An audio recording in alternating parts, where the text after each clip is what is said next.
I'm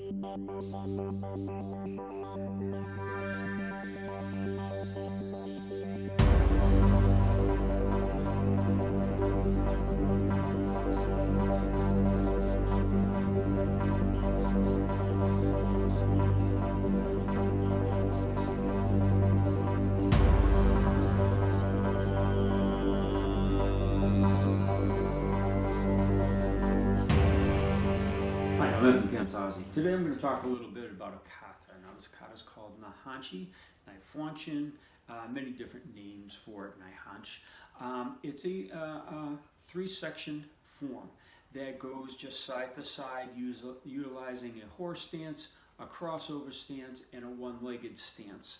And these can be used in grappling positions. Now, a lot of people say that this was a kata that was designed for fighting with your back against the wall. And I guess you could, but I don't think of it that way.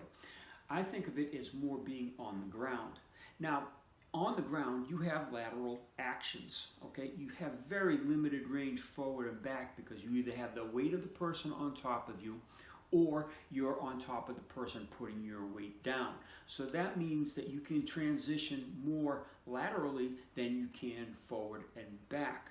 Now, when you utilize the stances, okay, you can have your open guard, which would be similar to the horse stance. You would have your closed guard, which would be similar to the crossover step. And you would have your transitional movement where you lift up a leg to roll the person off you, or hook onto one of their legs and then pull the leg so you can roll them over again. That would be your one-legged stance. So that's a concept that you could use on your back or even on top position, the mount position. Now you could be in their guard, you could be outside their guard, and all the techniques will still work. And what I'd like you to also look at is what your hands are doing in that process. Now, the hands in the Han Chi are excellent for striking applications, concussive strikes, but they're also excellent for joint maneuvers and tuite. And in the back, you see a bunch of pictures going behind us that you can see the different postures of the kata being developed as you're utilizing it with joint maneuvers.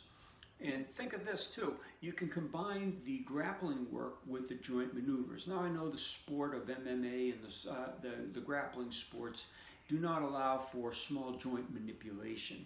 However, it's good to always practice for self-defense maneuvers because they are very applicable. It's not that someone just punches you and you do a technique, a standing technique. You can do these quickly in live grappling applications. A person grabs onto your hands as an example. You can use the kata posture where that elbow strike comes away, and you see that playing out in the back as well. And we'll go into the further explanation in the extended version of the films.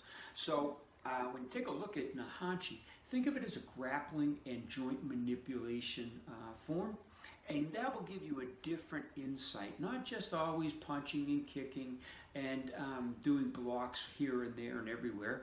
You want to get into the fighting aspects of it and how it could be used as not only the concussive, but also as the grappled maneuvers, from clinch position to grounded position, from mount, from the guard. All the different things. Side mount. The side mount could, if your legs are in that lifted leg stance, that'll give you balance on the ground and help you transition your weight. Also helps you with the transition. So again, make sure when you're doing a kata, especially something as interesting as kata and Han Chi, that you really look into all the concepts, the push, the pull, okay, the tiger aspects, the crane aspects, the nerve attacks, the tuites, the grappling positions, everything, because it's all in there. The only limitation on this kata is your mind and what you want to do.